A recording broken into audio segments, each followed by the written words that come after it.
Hey everyone! So it's the end of National Eating Disorder Awareness Week, and I just wanted to make a video to kind of finish up the week and talk a little bit more in general about eating disorders.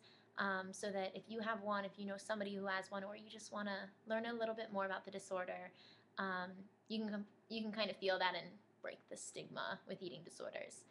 I think the key thing to keep in mind is that eating disorders are mental illnesses. I know you hear that all the time. You hear the psychological illnesses and things like that, but sometimes it never really hits you. Eating disorders are mental. I mean, I can't say it more straightforward than that. There's a quote actually from the movie For the Love of Nancy, and the doctor in the movie says starving herself isn't the disease; it's the symptom. I think that's what people kind of think. They think that as soon as somebody's refed, or if they stop purging, or if they stop binging, then their eating disorder is solved. The thing is, eating disorders have nothing to do with food. People often want to assume that it's a diet gone wrong or that it's the desire to look a certain way.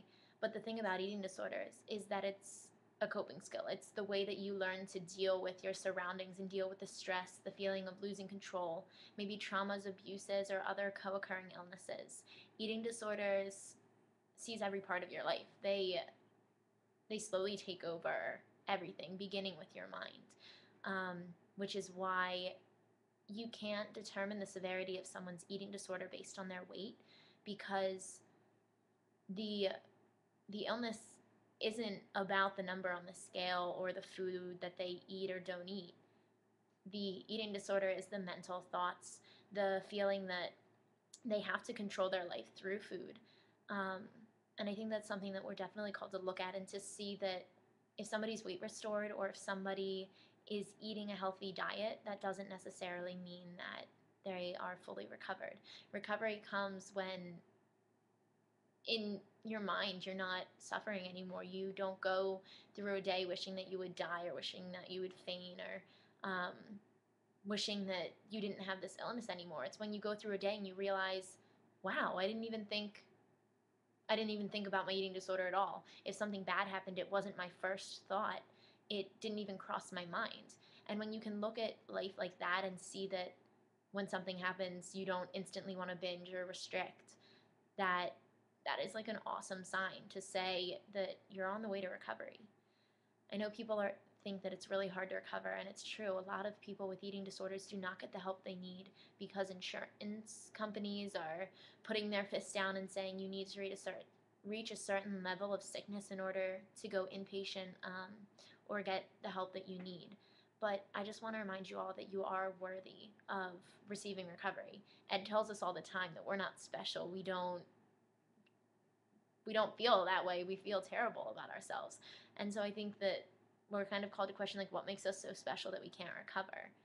Yes, we might not go inpatient or we might not get the exact treatment that we need, but being able to work with a therapist and being able to be open and talk about what you've been through, that is how you start your way to recovery. And for anyone out there who doesn't feel that they're sick enough to receive eating disorder treatment, I just want to let you know that eating disorders have nothing to do with weight, as I'm sure you guys know. And it's scary giving up your coping skill, giving up everything that you know. But this eating disorder, it's a monster. It's a leech that is sucking away your life. It's taking so many things from you. And even the courage to just reach out and say, I need help, is amazing, because you're taking the voice away from Ed and saying, you want to know what, Ed? You're screaming at me, yelling at me, telling me how worthless I am, but you want to know what? Screw you. I don't want to hear that anymore. I want to go through a day and not have to worry about what the scale says or what I eat or if I'm going to binge purge or things like that. It's when, yeah, like, you're called to recovery. Everyone is called to be in tune to their lives. You're not supposed to have this fractured sense of self or dysmorphia when you look in the mirror and see an ugly beast when you should see the beautiful and gorgeous being that you are. So I think this week the key things to keep in mind are that eating disorders are mental illnesses, and that restoring weight doesn't necessarily mean that somebody is recovered. It is important to get somebody at a healthy weight in order to have them there. I know with my eating disorder, I was always out of it. Like, I was not aware of what was going on in my surroundings. I was completely lost. But by being able to eat a healthier diet and being kind of more present in my life, I was able to start working on the things that needed to be dealt with, the things that triggered my eating disorder, because that was still what was fueling it, despite the fact that I was eating healthier and not binging, purging, or restricting. The the fact was that I was able to work on the things and come to the root and see what caused my eating disorder. Um, and I think then, in addition to that, just to know that you are worthy of treatment. You don't have to be a certain level of sickness before you reach out for help.